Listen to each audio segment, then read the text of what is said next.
All right, guys, TacticalRab back again today. Hope you're all doing well and enjoying your day so far, and welcome to episode 20 of the Breaking Point podcast. We have made it a fair way through the season so far. The old gang are back together. Lionman's back with us. Austin's here joining us once again. What an episode. I'm sure it's going to be. A lot has happened this past week. I mean, a lot of new rosters in action, certainly in week one of stage 4 of the CDL. Lots of storylines to dive into. First of all, wanted to give a shout out to the phenomenal listeners that we have on YouTube, Spotify also, though certainly if you want to give us a rating over there, all that good stuff. That would be greatly appreciated. Let's dive into things.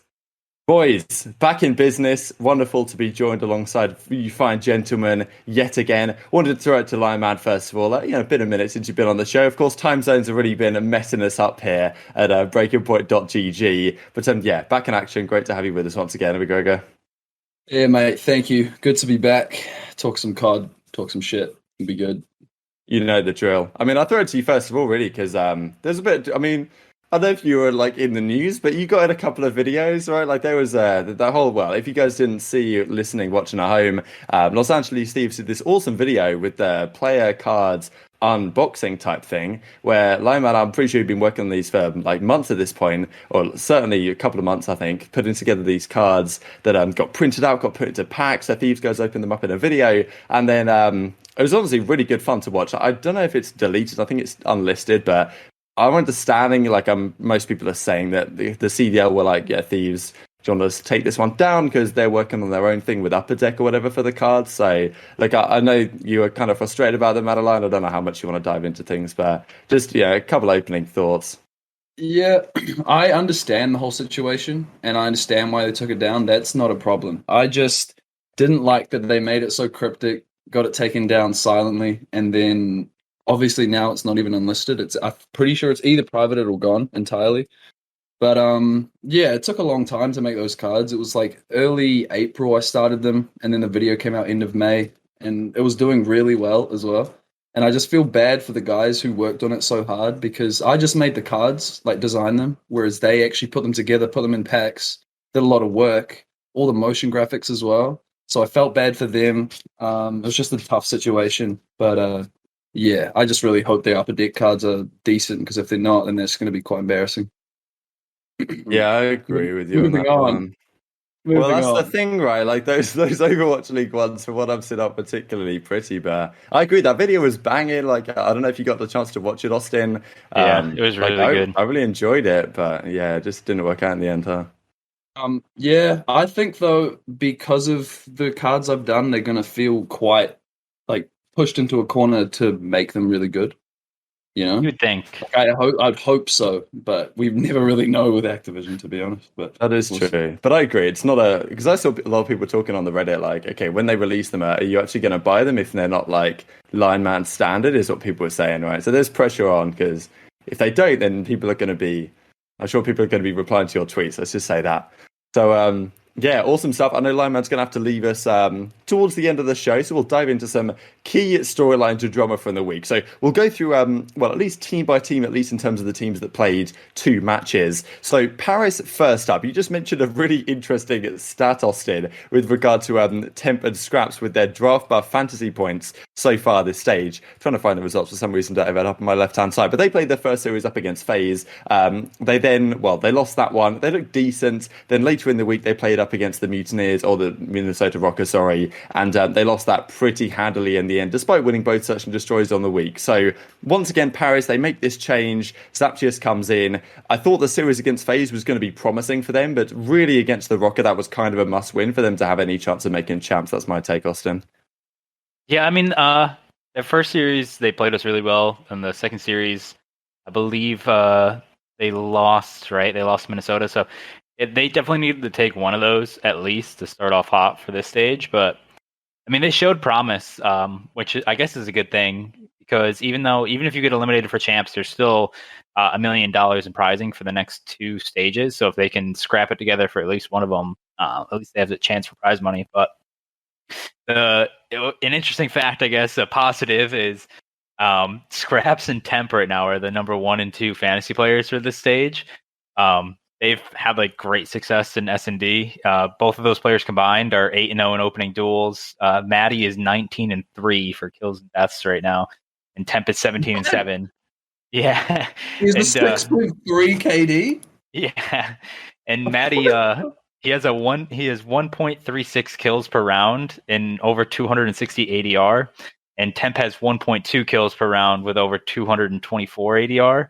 And because of that, they each have 60 plus points for S&D per game, and so they're averaging just under 93 points for both of them. So they're 1 and 2, even though their overall KDs are negative. Yeah, That's kind of ridiculous. outrageous, to be honest. But yeah, I don't know if you had any thoughts on this team. We got to watch them, Lion, but obviously they're in a tough spot. They're down there at the bottom. There was a crazy stat I saw Chrome point out, the fact that FaZe right now are at 360 points or whatever in the league, and that is 90 points more than Los Angeles Guerrillas, Paris Legion, London, and Seattle Surge combined, which is just such a crazy stat. Kind of shows the disparity. Yeah, I mean, they're good at S&D right now, right? So they've won both. They've played 8 maps in total, and only 2 map wins are S&D. I think it's pretty clear they need to improve and respawn. I mean, it's a brand new team. They looked good in S&D, but yeah, I've got nothing much to say about them. They look pretty much like the same team they were before, but with that swap for Zaptius. Like, Yeah, really, exactly. Like they who's just started surprised about putting- that? No, I'm not surprised. That's what I'm saying, right? They Like, I just don't know. haven't been good all year. They just haven't been good. It was tough. Like they were good stage one for a while. Yeah, they still only won 2 series in the stage. Yeah. Like, so even when they're looking at their best, they are competitive with the top teams, but they never look like they can blow them out ever this whole year. That was the thing about this Rokkr series was like you don't, especially with how bad Rokkr were at hardpoint. They were like 11 and 23, worst hardpoint team in the league coming into the series, and Paris used both hardpoints to them. Right? It's like, you know, come on, lads, this is not ideal. But a team that has been down there at the bottom, but has done so much better, especially this past week, was the Florida Mutineers. They like Havoc might have well been one of the players of the week. I think their team certainly was one of the big storylines of the week, especially their first series against Toronto. And I was very impressed the fact that not only did they beat Toronto, but they went on to actually take down London. Right, London's a series that they should win, certainly. But it's really been one of those situations where how many times have we seen Florida successfully put together 2 back-to-back series? It's happened very rarely. And so, okay, the fact they beat Toronto, they almost got reverse swept. But I mean, you know, it's tough not to go game 5 with Ultra. They're so very good. At the very least, like the best case scenario really is you're going to go game 5 with them. It seems a lot of the time. And yeah, well, Ultra get upset here. They bounce back phenomenally later in the week against Empire that we'll talk about. But yeah, fair play to Mutineers. This is looking like maybe the team that, of course, Toronto were going to lose eventually, Austin, but it felt like to me that Mutineers finally hitting that form as a team potentially that actually we've talked about the fact that this team can be championship contending caliber, but we haven't seen it so far, and maybe they're really separating the gap right now between them and the bottom 4 of the league. Yeah, it's kind of funny. Even though they're only 8th right now in the standings, they have a 50-point buffer now, which is pretty good. That's a pretty big cushion. It's honestly pretty funny. They could be in contention for a top 4 team right now because Dallas is really struggling. LA Thieves has been like really iffy, like hot and cold. And OpTic, you know, you take away that one, like the champion, like the Sunday, Saturday run that they had, they've been struggling for a while now. So Florida, if they can keep improving, like they're in contention to take that 4 spot. They're probably number 5 for me right now. But what was really impressive was Havoc was actually their top slayer during the Toronto series. He finished with a 1.23, finished with 75 kills over the 5 maps, which led the entire lobby. So the fact that Havoc was the one that was struggling so hard in stage 3, and now in stage 4, he has a 1.01. He's doing pretty great across the board. He has a 1.73 in S&D. And they're getting contributions from literally everybody on the team, as all 4 of them are positive. And Skies is looking like kind of like his Black Ops 4 MW form. He has a 1.27 for the stage right now. So they're a really scary team when it's all clicking. And it just seems like right now the puzzle pieces are starting to fit together. It kind of reminds me of when Mox was on the team last year, and they kind of just stole like a championship away just out of the blue, and then they got really consistent. So this could be scary for a lot of the top teams if Florida continues to develop. Yeah, I agree. And they have the players. Like Skies was so good last year. Awakening as well. Those 2 together, they won 2 championships, obviously, straight away when Awakening came in. And it's awesome to see them like come back to that sort of form. What they were missing last stage was Havoc. He was not really dropping many numbers at all. And so having him be a more consistent piece, I think would be huge for this team going forward. But it has been strange watching them all year. They kind of come up, they have a really good series, and then they get smoked the next series. And they'll just go on a slump, and then they'll rise again, and then slump. But then they won't make a roster change, but they'll just have this weird inconsistency.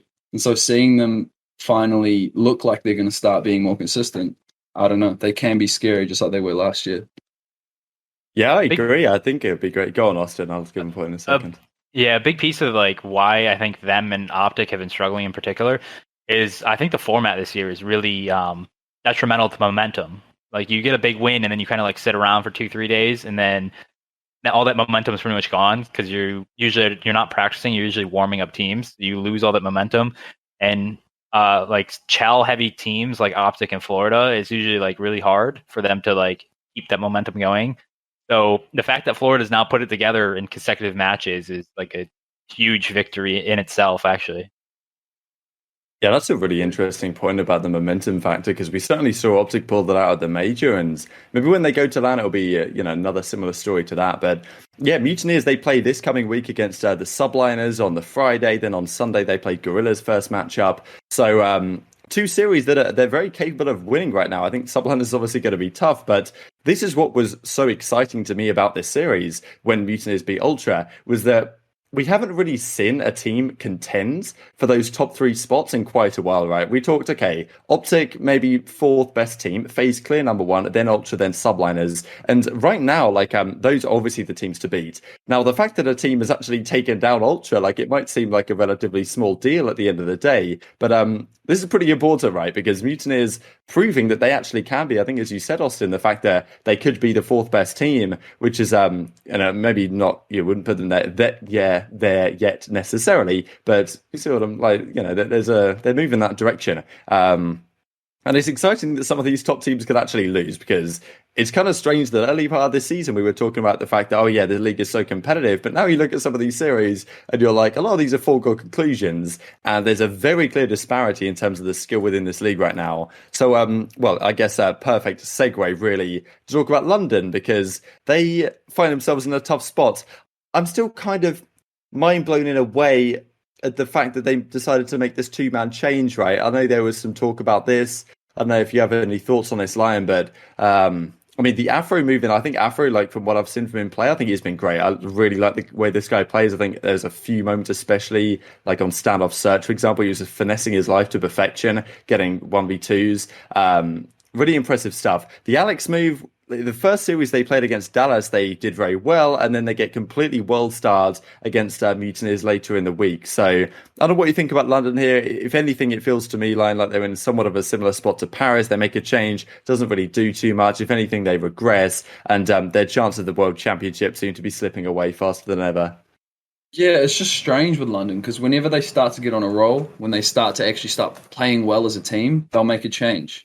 And the last major, they were looking good. They came top 8, but they won 2 series, and they were on a bit of a roll. And then they pull out Afro and Alexx, bring them to the US, and now they look just as bad as before. So what are they going to do? They got to keep practicing, obviously, but they don't seem to have like the chemistry and those game modes that they need right now. So I don't know what to say about London. They just need to find something for real. Yeah, a major red flag for them right now is Alexx is the 2nd worst KD in the for S&D in the league. This stage is a 0.38. I think they like it's hard because I'm not in their camp, obviously. But Zed, the way he was playing, I really liked, and his play style, his ratty play style, it worked so well in this game because this game is kind of like World War II, whereas you make one mistake and it punishes your team. So if you have like a perfect setup, a perfect hold, and one player just gets a little bit over aggressive and dies, you're now in a 3v4. It's much harder to hold that in this game. So the way that Zed plays is he plays that ratty play style, which allowed one like a Paul X to take a overly aggressive challenge, and sometimes you get a 2-piece out of that, sometimes you don't. But the way Zed plays, it was kind of like a bailout because he played so ratty that like one play that comes into mind was when they were playing OpTic, and he was sitting in the bomb site room on P2, and he was just laying down on the ground, and one of their players got overly aggressive in the front and died. But because Zed was so ratty, Envoy literally ran into him and didn't know it, and then he got up and got a 2-piece, and it like saves the hold. So I kind of would have liked Zed to stay in with Afro, because I do think Afro is a talent that you've had him on the bench now. He's been in the system for like 2 years, I believe. You got to see what he has. You got to put him in. So I understand that one. The Alexx move, he was kind of underwhelming at the beginning of the year. I would say he's been kind of underwhelming now. He's been good. They've definitely had a lot of good moments in hardpoint and control. They had that one control map where him and Afro were just going off. But I don't know. I think you just got to give him a little bit more time to gel as an SMG duo. But when you have, Paul, Afro, and Alexx that are Chell heavy, you got to have guys that were kind of like anchor you in the back. And now that's on the Shawnee, and Shawnee's kind of having like a bad, not a bad stage, but a worse stage than last one. He only has a 0.9. Currently, he has a 0.8 in control and a 0.94 in hard point. So you just got to get a little bit more production out of him, and I think it will kind of counter the aggression that they have up front. Yeah, I think that's fair enough. It's just sad to see. Like, I just wish Zed was sent the team out. I don't think he deserved to get dropped.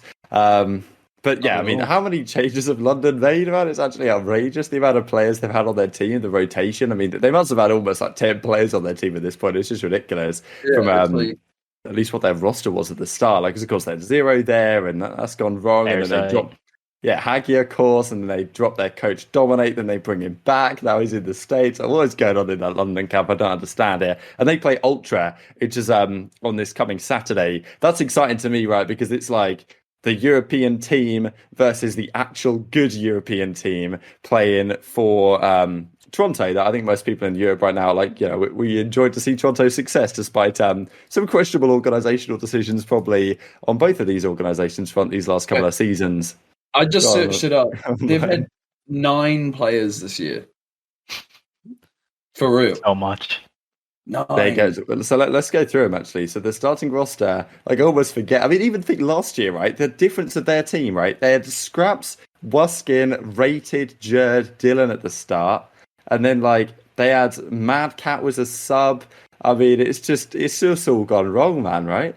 This season, obviously, they started and a completely different team now. Paul X Zap just comes in. Hacky was there. 0 was in and out. Alexx goes home. Dylan's out. Oh my god! Just constantly rotating. You really can't build up any chemistry or momentum when you're just constant cycle.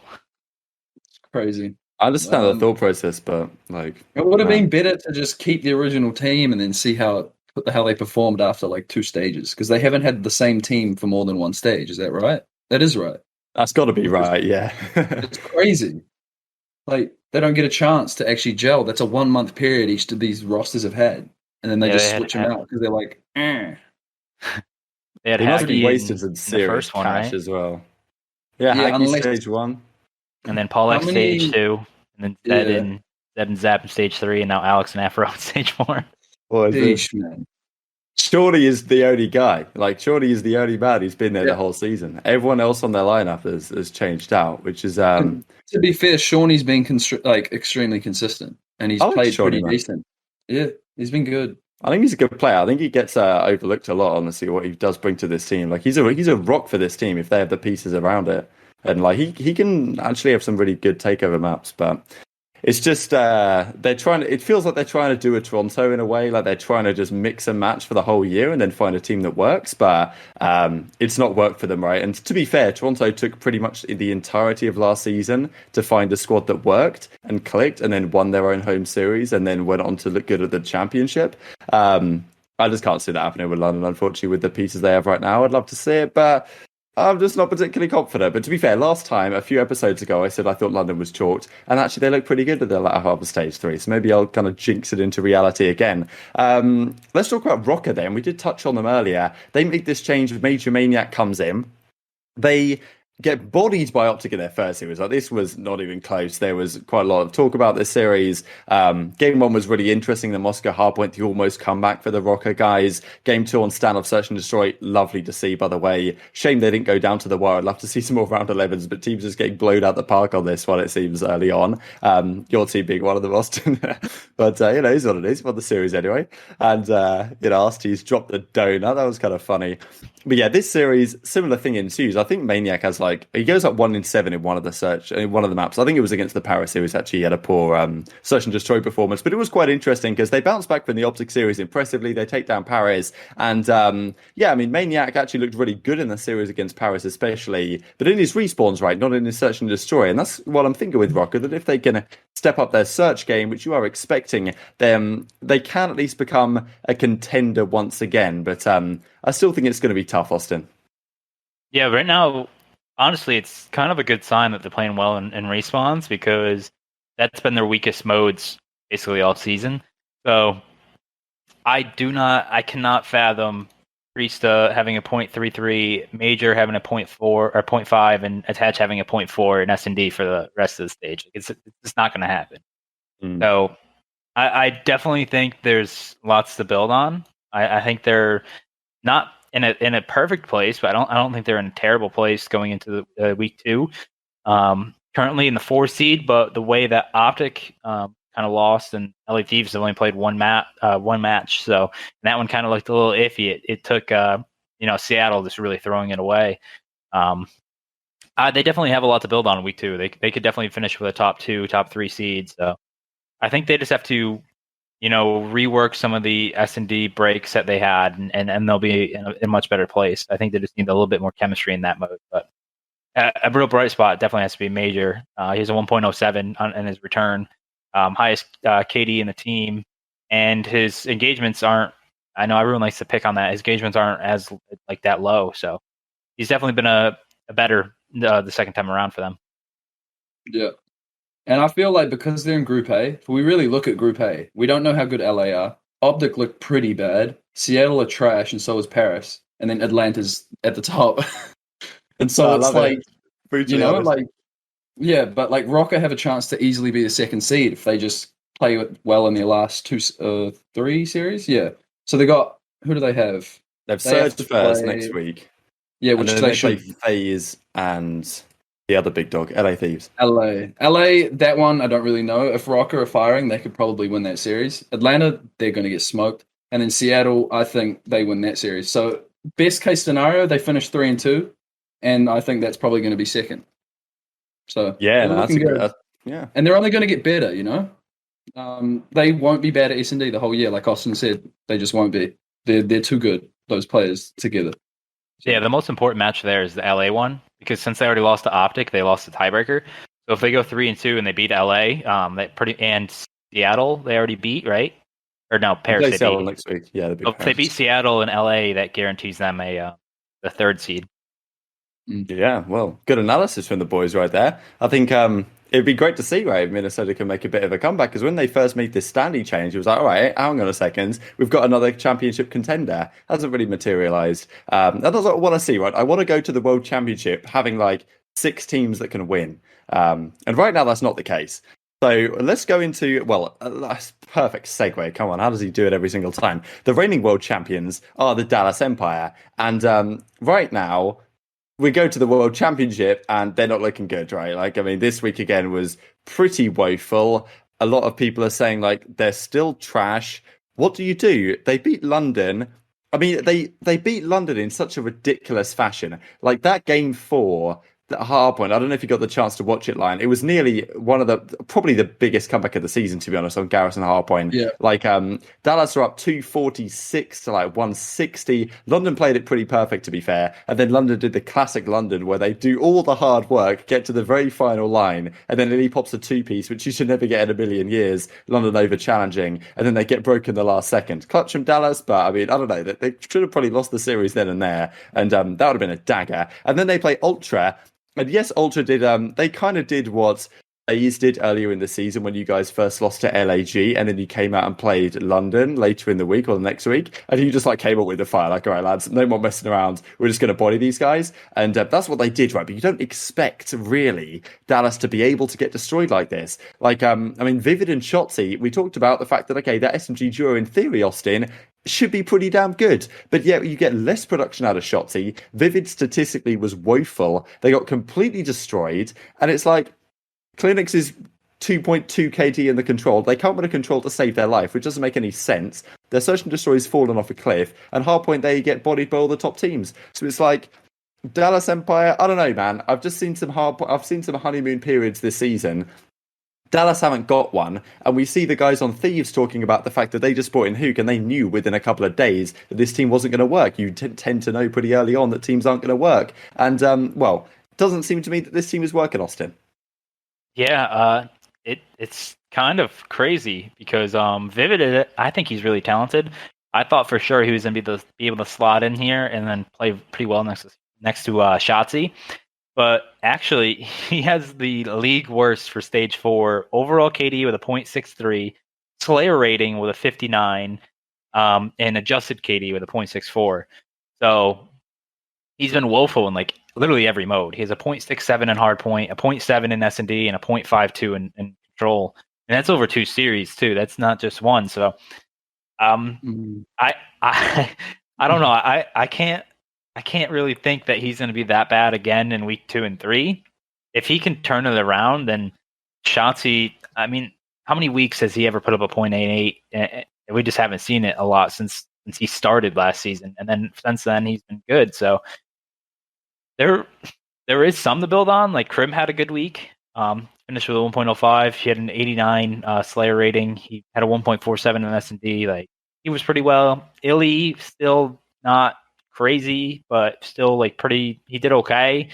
So there is some you can build off of. I think I don't know. It's just like when is it going to click? Because I think you're starting to get late into the season now, where it's like you kind of want to start picking up form within the next like 4 weeks, and it's got to click. It's got to click pretty fast for them.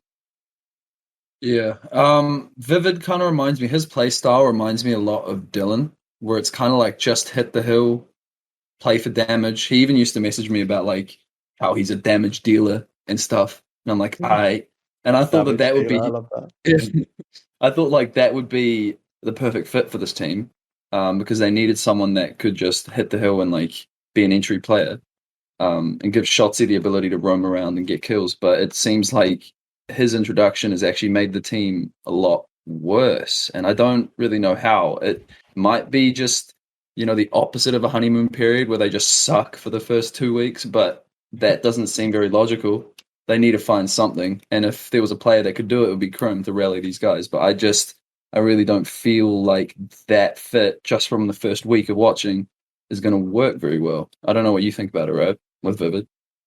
Yeah, I just think it's just kind of concerning, right? Because I'm a big fan of Crimsix's achievements throughout his career, and like I don't know, I'm somewhat concerned that if it continues like this, he may be tarnishing his legacy to some degree, right? Like he comes off last year after having a dominant career from Complexity to Evil Geniuses to the OpTic Dynasty to Dallas Empire last year winning the World Championship again to now having a team that without Clayster has become pretty woeful, and we're talking about the fact that we don't really know who's the 5th best team in the game, and we're even talking about Mutineers, right, potentially leapfrogging them. And if they keep playing like this, we've got to say they won a series, right? They won a series. They're still in with a shout. It's not the end of the world, but they don't have the easiest run. They play Gorillas, which is always a banana peeled, banana skin type team. They play Subliners on Sunday. That's not easy, and whoever they play isn't going to be easy either. So look, it's just not looking great for them, right? And I do wonder like what Crimsix's perspective is on this, because he hates losing, he loves winning, and he has some incredible record where like 50% almost of every tournament he's ever attended, he's won, and that's slipping away quickly. And that's of course going to in the era that we now arrive into with FaZe and how incredibly competitive the league is, but. Like I'm somewhat concerned for what he's thinking about this team. because now it's kind of the sole leader there. I don't know if you have any thoughts on that, Austin, but like his legacy is so great, and he's done something incredible every single year he's competed. And this year, it doesn't seem like that's going to be the case. And I wonder how he's taking that, like personally. Yeah, I mean, I feel like every great player always has like an off year. Obviously, World War II was that OpTic Dynasty's off year. I just think Crim, Yeah, like okay. this was the year where, yeah, this is like a team that you were expecting to be like number 2 at the beginning of the year. So they're kind of slipping. They're literally 55 and 55 in map wins and losses. So they're literally middle of the pack, even though they are the 3rd seed. So I think honestly, you just got to survive this year. I think a top 4 placement at champs, you're considering that a W, unless this team kind of like turns around a lot. Obviously, you don't want to have many like tournament losses, but I think like when you look at this team, I don't think he's the issue. I haven't thought that all year. So he obviously has a lot left in the tank. I just think you kind of have to make it through this year and rebuild next year with rebuild, retool, and then give it another go. I mean, I don't think he's doing too much tarnishing. You're muted, Lion, I'm pretty sure. Yeah. Yeah. That's the one thing about COD, though, is that you can have a bad year and then have a completely new game and then just suddenly be a top team. So I don't know if they go into the next year and completely rebuild or if they keep certain pieces. They seem to love Illy, even when he's performing pretty average. Shotzzy was obviously last year's MVP, so you got to keep him. So those core 3, I think we have to... those core 3 might find a new one and then just be back at the top again next year. So we don't really know. That's far out. I don't think that's happening anytime soon. Not happening. Can I touch on the Huke slander? Because that has been crazy on the timeline. Like, everyone is now saying that Huke can't play with a team and that he's just super selfish and plays for kills. And it's like, it kind of makes sense because his whole career has kind of been bad placements up until Dallas. But it's like now his stock went from being best player in the game at the start of the year to now like not even worthy of a spot on a team because of 2 teams in a row trash talking him. But they had their own issues prior and then they just scapegoated it on him. And it's weird. And now Dallas is worse and LA we don't really even know. So poor Huke. Play devil's advocate though. Like we knew even since the beginning of the year, like Huke is always like super ultra aggressive, and he's like one of those players that gives openings on the map. Like if you were able to pick him off on the outskirts, then it's a 3v4. So there was issues with like him in the team environment, and like if you're gonna have him on the team, I think you have to like play around him a little bit and let him off the reins, which is what Dallas did in the first stage. But it is pretty crazy how it went from he got dropped from Dallas, everyone was hating on Dallas. Now he got dropped off at LA, and like everyone's hating on him. So it's like a roller coaster of emotions the last stage for him. Yeah. Do you think it's possible that he fit better in 5v5 COD because he didn't need to play so fundamentally sound? 100%. Because like this game, I mean, I'll say it again. World War II in this game, like it's the punishment that you get for making incorrect plays is the same. Like last year, especially with squad spawns, you could like literally just continuously make mistake, and just get saved off of having that squad spawn or having 4 other people behind you. So that was something that was like a little bit concerning. Is you have all these aggressive players, like even Crim6 is an aggressive AR, Illy is an extremely aggressive flex, Shotzzy is more of like that passive player, but Huke was extremely aggressive. So when they were firing all cylinders, like Huke was obviously one of the best players in stage 1. But you saw when they kind of got to the major, they kind of had trouble with fundamentally correct teams who could take advantage of their mistakes. And I kind of think that's just kind of what Huke's. I don't know. Like he's so individually talented that you have to have the correct system around you. And one system, it doesn't fit all. Like so, I just think that he needs to be on a team where they develop the system around him, kind of let him play free, and where the other players play more like. New York, for instance, with the way they play hardpoint is like Mac, Asum, and Clay are so like tight. They communicate very well, and they kind of let Hyder do his own thing because like they just let that core 3 be the main communicators. They let them play fundamentally correct and just let him do whatever he wants on the map. That's what he needs, I think, to really succeed in 4v4 in this type of punishing COD, I guess. I agree. Yeah. I think that's fair enough. It's just tough to see where that comes from, right? Though, right? Because you look at Los Angeles Thieves and you see those guys are saying, all right, like it's pretty obvious that Kenny's not going anywhere. Venom, they seem to really like him. And it's like, all right, at that point, what's really the plan with Huke in that team? Do they just chalk it for the season, and then next season at the start decide, all right, let's just build around Huke from scratch and like try and make that work? Because they probably feel like they can't, not necessarily from scratch, they keep the other Peters, but they go from the start of the season with the intention to fully build a team and mold it around how he wants to play. Maybe they don't feel like they have quite the time to execute that now, which is probably what they think, right? They think, okay, at least put us together a team that we could actually compete with some of the best. And give that a go. They do beat Seattle here. Just wanted to touch on this real quick. Classic at a 0.7, not ideal. They go game 5. They win both hard points to Seattle. The control, they choke it away. Honestly, Thieves, if anything, should have lost all the respawns here. It wasn't pretty performances from them. But 8 series losses in a row from Seattle. Next week they play the Rokkr. They play FaZe first. I mean, that's just a dagger, isn't it? You're on 8 series in a row and you have to play FaZe. I don't know if you have any thoughts on this team, Austin, but it's just even when Thieves are playing bad, they still can't win a series. You know, like you've got to win a game 5 at some point. Yeah, I mean, Seattle just made so many fundamental mistakes. Like I'm talking like all 4 of them. There's no one like you might look at the KDs and think like even Octane had like he was untouchable this series. Like every single one of them was making mistakes throughout the series, and it's just so weird. Like Gunless, Octane, Pristini, even Classic, like they are all like great Call of Duty players. You would think they would be able to put it together. They played really good on the hard points.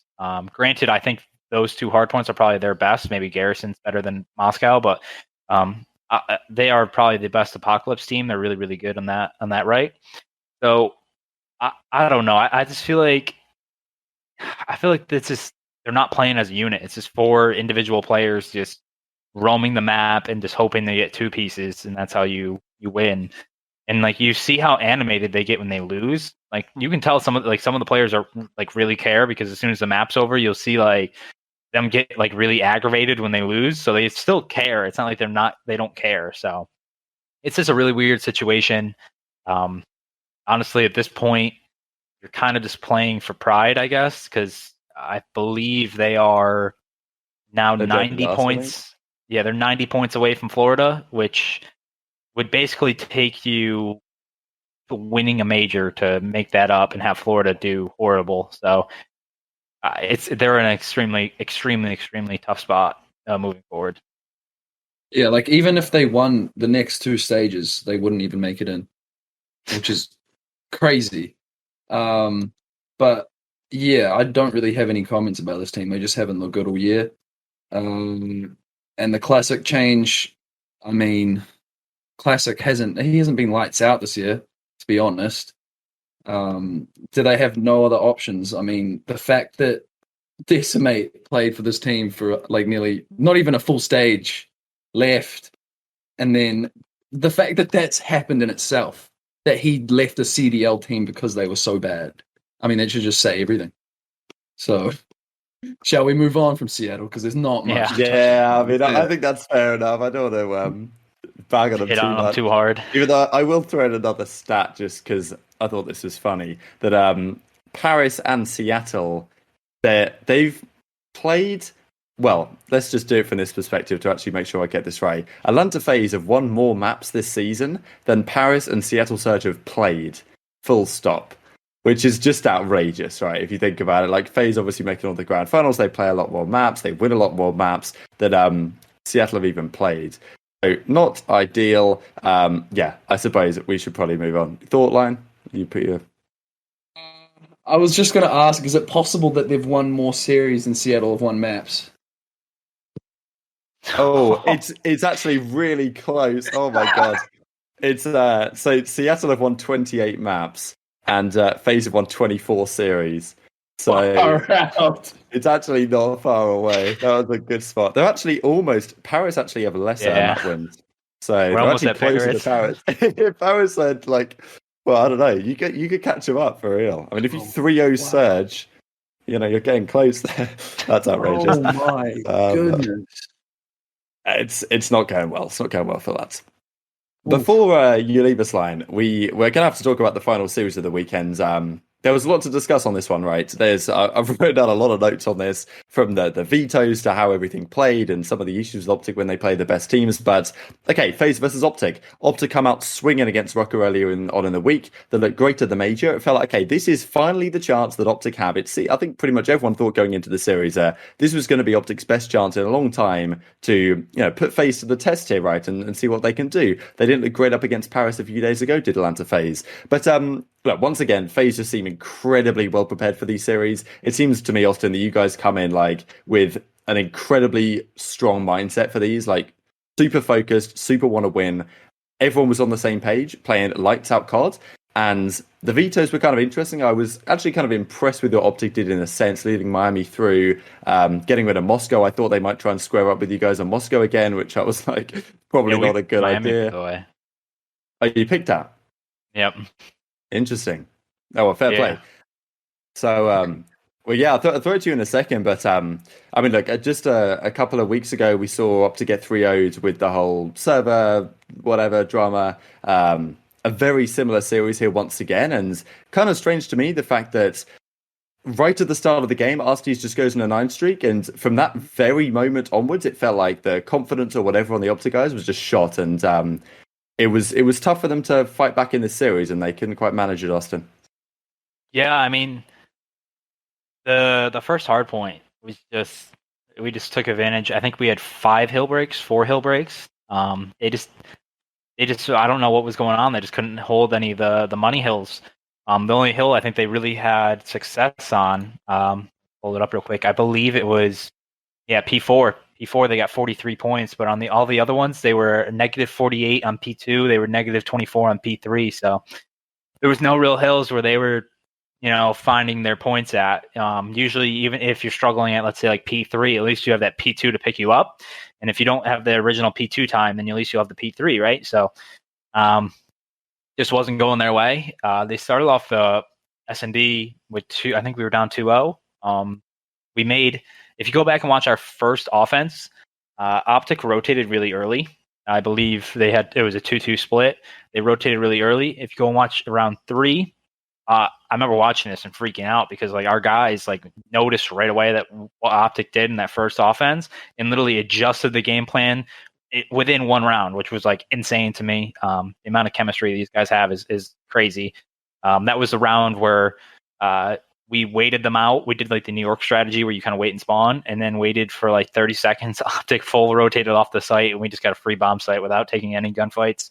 But yeah, I mean, basically this series, again, stage 4 doesn't really mean end all be all for us. So we're still working towards stage 5, or pretty much for champs. So that we got a bunch of weird maps in APOC, Miami, Express.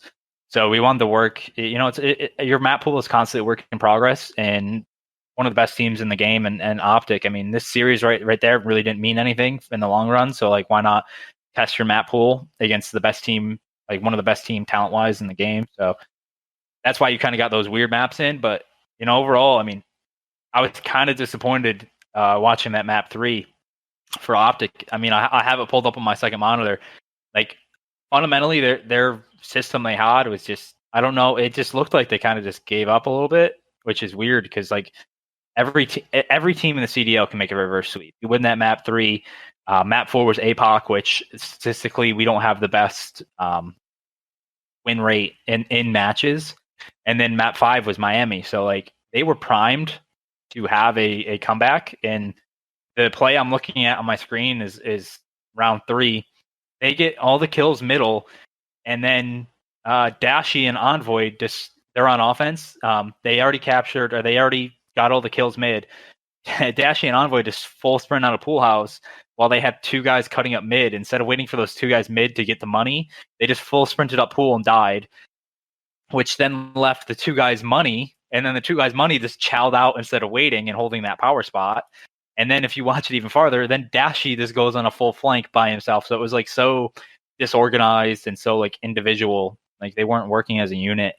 And it goes back to what I was saying earlier, where this year's system, this year's format is it just worked so hard against them because they're a chow heavy team. You know, Formal is a really aggressive main AR, Ashy a really aggressive flex.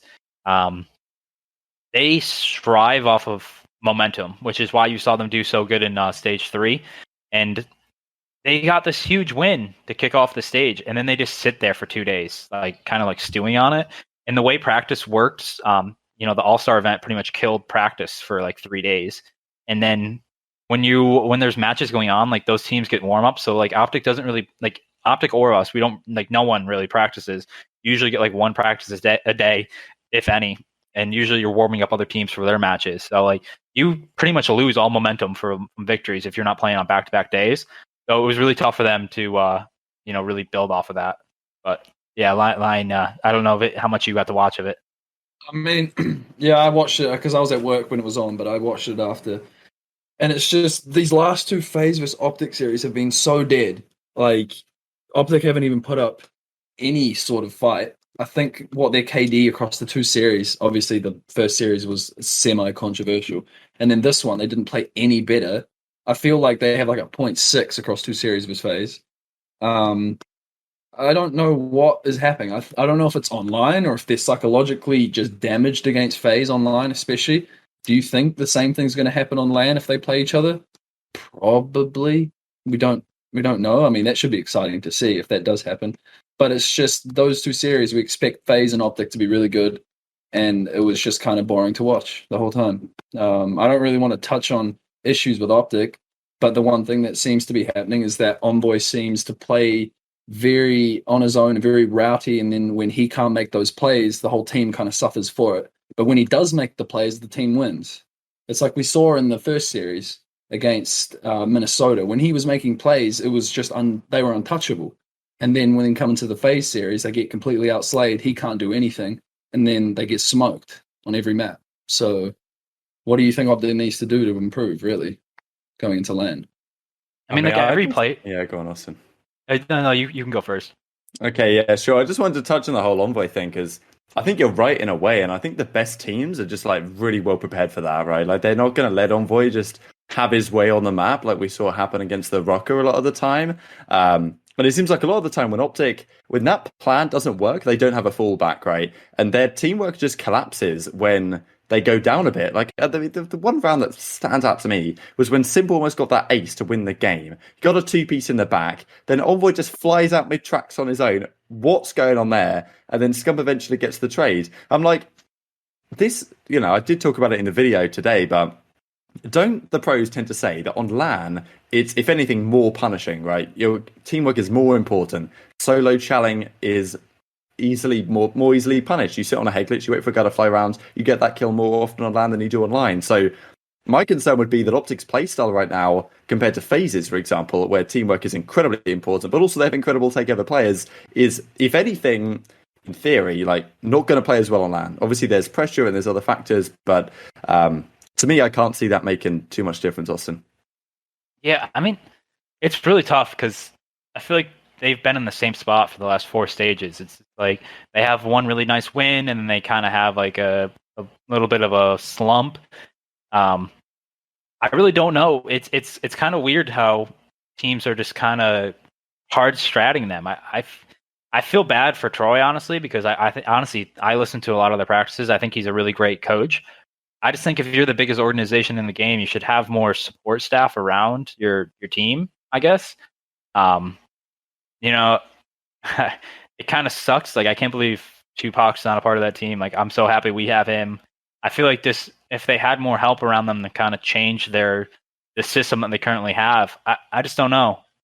They're just in such a tough spot where, I mean, would Lance come back and they're playing on consecutive days, they're definitely going to be one of the scariest teams in the game because like the momentum is just going to kick in right away. But you still got to play well in the online matches to get a high seed for that bracket. You can't just skate through the pool play. So I don't. It's so tough without being in their camp.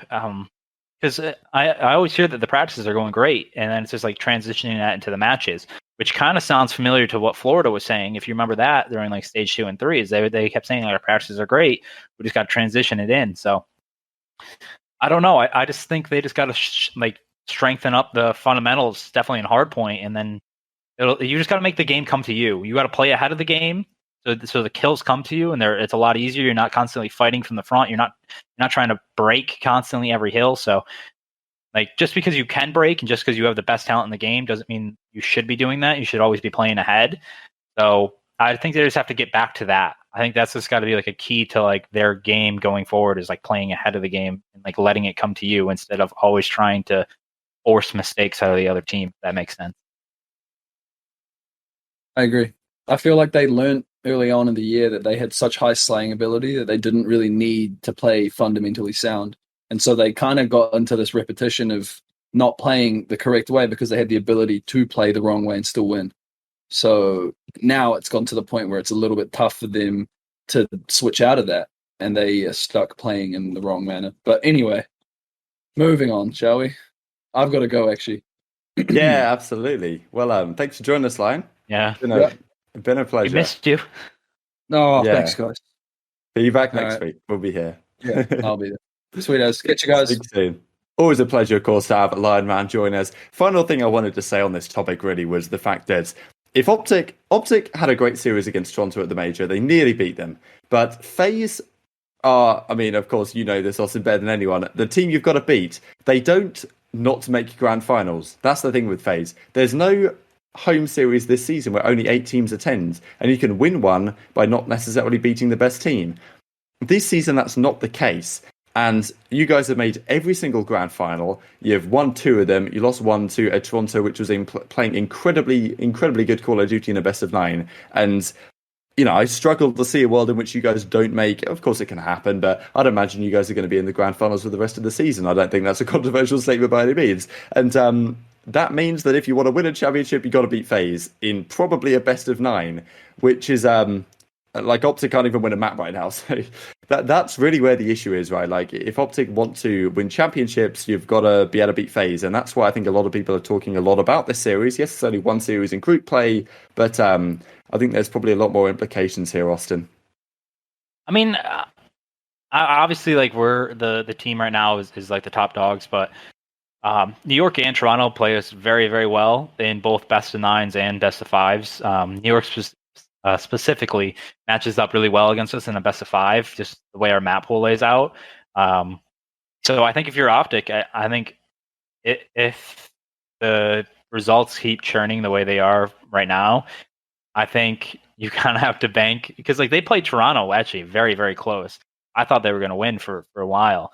I think you kind of hope that like we play off against like New York and Toronto and kind of Chicago can get the winner of that. I still think if Chicago has one of their days, like they could definitely be in the championship.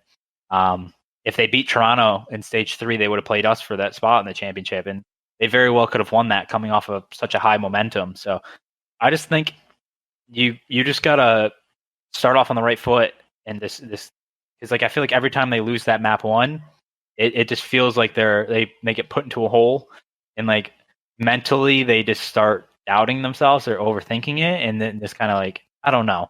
I just feel like they just need to start off on the right foot, really hit the ground running, and just start having like takeover performances. Like, don't be worried so much about everything else, and just play your game and play ahead of the game, and try to make the kills come easier to you. Because right now it just seems like everything's kind of hard for them. It always seems like they're running up a hill instead of, you know, letting people run at them, you know? Yeah, I see what you mean. I think a lot of the time, like, you'll just see they're I don't know if they're like playing scared or if there's just, I don't know. I think there's something about when they play FaZe that there's something different on their mind, right? It's not they're not as free flowing maybe as they are against some other teams. And you know, you see they lose a map, and then you know the hands go on their heads, and then they just sort of seem somewhat bewildered as to what just happened. And it's like, all right, regain. You know, you're going to lose maps. That's how it works against a team like FaZe. So we'll just have to see, right? Obviously, they're in a pretty good spot, and I think this is a good time to talk about the matches coming up this week. They do only play one game on Saturday against Legion, right? So that's effectively, well, it is a must-win, right? You get past Legion, you get some confidence back to some degree. Bounce for that game. And then they go into their final week where they play the Thieves on the final Sunday. And who they play, Seattle, I guess, as well as the other team in that group. So, yeah, I mean, certainly opportunities here for OpTic, but difficult time for them. Don't know if there's any particular games you have your eyes on this week, Austin. I guess, well, on the Sunday especially, there were certainly some good ones. New York versus Empire, in theory, is interesting. Clayster versus Crimsix, but right now, maybe not so much. So a lot of the series that I'm looking through right here seem, on paper, relatively one-sided. Yeah, some like out-of-pocket picks, I guess. Last night when I'm listening to the flank, I think it was Parasite, Methods, and Tommy and Ben all picked LAG to beat Dallas on Thursday. So I think that could be a nice match to watch because stylistically they kind of clash against one another and their map pools kind of like are together. So it's going to be really interesting to see how that plays out. On Friday, the New York Florida game, that is a real test to see where Florida is. They're definitely on the come up. It's just how far can they go? What's their ceiling? Beating Toronto and New York is a major achievement. That's something where you're a real deal after that. Even if they look like decent against New York, I think that's a step in the right direction. Definitely a New York team that's hot right now. They play great against every team, and they're fundamentally really great in hardpoint. And then besides our matches, the New York Dallas game. Honestly, is kind of like always a great game to watch. I feel like Dallas, if they beat LAG, maybe they can turn it around. Maybe they can be competitive against New York. If they lose to LAG, I'm honestly interested in just how New York plays it. Like if they make it super clean, like I think they could. So those are my like major 3 matches to watch. Yeah, I agree. I think those are well, especially the first 2 you mentioned, are the really interesting ones that I'm keeping my eye on. Like I don't know how Empire's going to fare in that final match. It probably does depend on how those earlier series go. And at the same time, it's like Toronto just came and bodied Empires. If you're New York, you kind of want to do a similar thing, right? Just kind of prove that dominance. Good time to dive into some viewer questions. If you guys would like to leave us some thoughts, questions to discuss on the podcast, feel free to do so down below at the link to the Discord, all that good stuff. The first question comes in from dprof23. With so many people always giving their opinion on who the greatest player of all time is in streams, I'm interested to know how you guys look at it. Do you base it off championships, individual skill, or all of that combined with what they have done for the competitive scene? Very good question. I just wanted to kind of wrap up a topic I was thinking about earlier in regards to Crimsix, the fact that the fact he tarnishing his legacy or whatever I exactly said, the fact that Clayster was on like a 1400-day streak without winning an event and managed to come back. I think it'd be awesome for him to do the same. But yeah, I guess initial thoughts on this question regarding how you determine the greatest player. The way I see it, there's always a few ways to look at it. You can either look at the greatest in terms of accomplishment, in terms of talent, or in terms of influence. And I think that in terms of talent, and I think it's tough to argue which you weight more, because when Karma was like big in the discussion, I don't think Karma's so much in the discussion anymore, really, with how the last couple of seasons have gone, the retirement and Crimsix winning the 3rd World Championship and all that type of stuff. All that being said, I think that a lot of people would say that you can kind of look at it on various lenses, but people would always weigh up, okay, is it the most championships won, that being Crim? Is it the most talented player of all time, that being Scum? Or is it the most rings, like the most world championship rings, that being Karma? That was kind of the trichotomy in a way. But yeah, what are your thoughts on this, Austin? It's kind of tough to say. I think that the fact that like the influence on the competitive scene is always an interesting one to me, because I think that's the reason why a lot of people would say Scump's the greatest, not only because of talent and achievements, but also because of what he's done for the scene of many years. Yeah, so I think this conversation is actually like the hardest one to have. The way I look at it is kind of like for anyone that watches the MLB, when they talk about 5-star recruits or 5-tool players, I kind of look at it that way, where there's like 5 things I look at. Obviously, like championship and rings, that's obviously huge. But I also, this maybe a lot of people don't look at it like this. I like to see at their lowest point, what was their lowest point, like how they were playing. Because if someone was like really, really bad in their lowest point, I just feel like you can't really have a super downward trend and still be considered the greatest of all time. So I like to look at that. As I was saying with the World War II team, OpTic, I kind of like to see in Clayster with his dry streak, I like to see how the player was playing during that. Were they still competing for championships? Were they still consistent? Clayster, what I really liked about him was he was always fundamentally a great player. I value that pretty high. And then obviously you have individual talent. So got people like Formal during like IW, AW. Like for any of you that haven't seen that, go watch a highlight reel. That guy was absolutely laser beams all day, every day. So there's just so many things you got to weigh. For me personally, I do weigh championship and rings a little bit more than everything else. But I definitely hand pick my major tournaments. Like I don't consider like Frag Cup. Like when somebody says, oh, he's won 32 or 30 whatever championships, I kind of like cut out like the Melbourne one. I cut out like Frag Cup. So I have like a list of like major tournaments. So kind of like how in CS you have like ESL Cologne, you have all of that stuff. So I kind of I like to see like MLG Anaheim and like see how a player's done at like those major tournaments, COD Champs, MLG Columbus. So those are the major ones where I look at, and that's why I still have Krim as my number one because he's always been so consistent over the years. His low points were finishing second, finishing third. So that was always really impressive to me.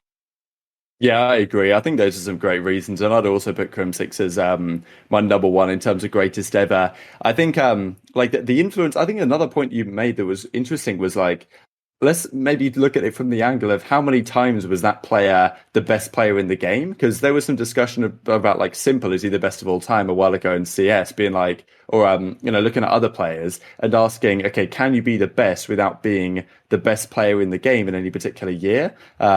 Which, like, I don't know, maybe back in Ghost you could say Krim was the best ever, but like the best player in that game, which probably gives him that edge. But you can look at Scump like the Advanced Warfare, Black Ops 3, Infinite Warfare towards the end. The fact that even back to Black Ops 1, for example, and Ghost for a time, kind of Modern Warfare 3, people said Scump was the best player. So kind of crazy what he has going for him. And at the same time, on the greatest scale, you can look at it from an angle of like, okay, where does Nadeshot rank, right? Because yes, in terms of talent and longevity and everything, but in terms of influence, in terms of greatest, I don't know. It's always an interesting question. Thanks for that one, Dprof. We could talk about that, I'm sure, for hours. The final question I wanted to dive into is from Joe Nathan 614. With the possibility of delays/issues occurring with COD 2021, there's been some rumors about whether Vanguard arrives or not, what goes on there, creating uncertainty. Would any current pros consider retirement? I thought we could kind of consider this question more generally, right, as to the probability of players retiring at the end of the season, because there's been some players that have now dropped down into challengers, having a tough time. Expansion, we don't really know what the deal is there, but if it doesn't come, as kind of is the going rumor at the moment, then from Zoom and the like, that they're in a tough spot, right? And do you keep grinding through challenges? There is some money to be won, don't get me wrong, down there, but maybe if they feel like they don't have much chance to get back into the Pro League in another season on, then they might consider other opportunities, especially looking at guys like Methods, guys like Zuma that are just killing it with the content game, and Waskin did a great job as well. So there's a lot of things on the table here that may lead to some pros taking a step away. I wouldn't want to see it, but it may continue to happen. I don't think a delay would cause any retirement. If anything, that would be a plus. I think this season has been like a huge grind on a lot of the players. Pretty much been a straight practice grind since November till now. We basically get like one day off after majors, it's just pretty mentally draining. We're in stage 4 and it feels like it's been like a year already. I think that's more of an issue than having a delay. I think a delay would actually be like a vacation for most of these guys. So I do think you have this World Series of Warzone that actually has a lot of money in it. And in all honesty, like half of these guys could go in there right now and just start blowing the top off of that. So I think that is more of an issue where you might see some retirement. Definitely if there's no expansion this year, which a lot of people have already said, don't count on it. So if there is no expansion, I hope there is. I don't know. So that could be a red flag. But if there is none and there's only 12 teams, it's 48 players next year, you definitely will see a lot of big names not in there. But a glimmer of hope is the amateur scene actually has a lot of money in it. And something that is in a lot of other games that currently isn't in ours is anyone that watches CS, Mystic, or Mythic, they stream all their matches and like make content off of that. Kind of like how like Zinni's doing right now. He streams, he makes videos all off the challengers content. I can foresee a lot of like big name pros doing that because you can win a lot of money because you're still individually talented, and 2, make a lot of content out of that. But it could be a rough road for some of the the older guys that just don't want to grind months on end, kind of like how this season has been. Yeah, absolutely. I think that makes sense. I think that's the perfect way to round up the episode. So thanks all for watching and listening at home. Any final thoughts, Austin? I mean, another cracking week for you guys. Obviously, you're focused on the World Championship. That is the goal at the end of the day. But I mean, yeah, like if you guys were to win stage 4, stage 5 and champs, that's dynasty material right there. I'm not gonna lie. Yeah, it's always nice to win. So well, we just pretty much approach it day by day and kind of see where we keep growing to. So it's gonna be another great week of COD. I just love it when we play 2 matches within a week. So can't wait. Yeah, absolutely. Yeah, wonderful stuff. Well, great episode. Lovely to have Lion back as well. Yeah, thanks all for watching at home. Leave us a like on the video. Subscribe if you are new to the channel. All that good stuff as always. Take care of yourselves, and we will see you next time.